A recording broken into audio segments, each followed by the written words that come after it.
We are wondering what is happening to the world. Everything is changing.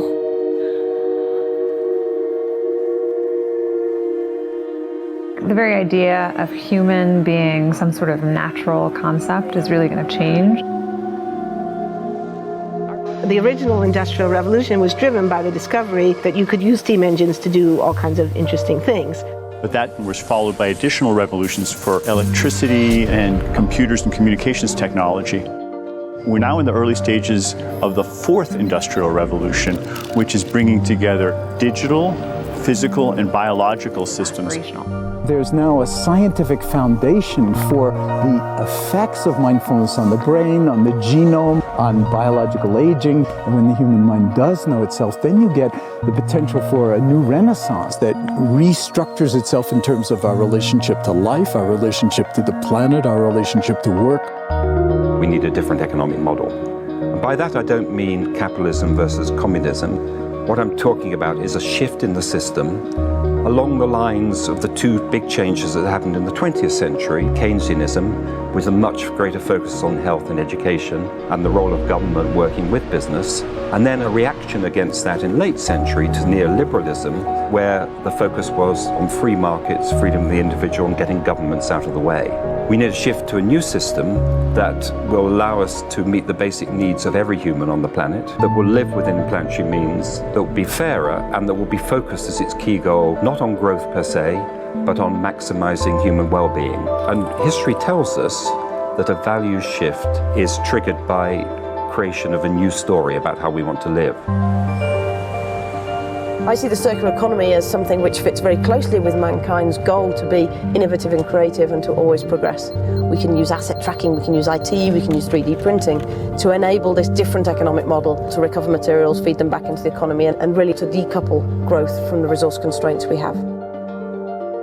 The reason we live in cities is not different today than it was 10,000 years ago. Even if we have got networks connecting us, we still want to have places where we meet in person. So this means the place where we work and the place where we live are much closer to each other, a city where we don't need to have big supply chains in order to produce things, where many things can be sourced locally thanks to 3D printing and robotics. So if we're able to do something to transform cities, to make them more efficient, then the impact can be huge. Think about the prospect of getting rid of plastics. We must not only be inspired or informed by nature, but actually use natural organisms with which to design products and building parts. Only instead of varying material properties, we're varying biological functionality. Design is critical today because it's the first signal of human intention. So the question of adding quality to quantity, it isn't a matter of simply circulating things that are potentially toxic. It's circulating things that are safe and healthy for all generations. So the goal is no longer, I want to be less bad, less monotonous, less unsafe, less unjust. It's really about a diverse, safe, healthy, and just world with clean air, clean water, clean soil, clean energy. Together we are fighting to preserve our fragile climate from irreversible damage and devastation of unthinkable proportions. If we think about the original Industrial Revolution, it was an energy revolution. I like to think of it as a kind of bookending of a period in human history during which we used fossil fuels, and it worked very well for us for a long time. But now we have to bring that to an end. We have energy technologies that can power our civilization: solar, wind, biomass. So then the question is, well, how do we get grid integration? Maybe the wind is blowing in Denmark, the sun is shining in Germany, and now you can move that electricity through an integrated grid. You can supply energy to everyone who needs it, and you can supply energy at all times. To do that, it's this ability of digital technology to change outcomes, to truly empower people all over the world that can create a more equitable growth, because I think the world needs that.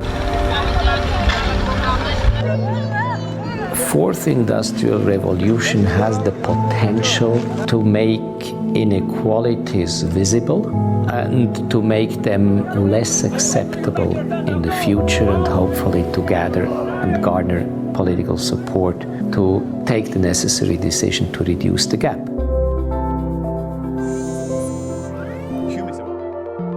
One of the things that I think is so essential to free and open societies is freedom of thought. And up until now, the conversation we've been having is around freedom of speech. Once we can access people's thoughts and access people's emotion, we have to create a space that enables people to think freely, to think divergent thoughts, to think creative thoughts. And in a society where people fear having those thoughts, the likelihood of being able to enjoy progress is significantly diminished.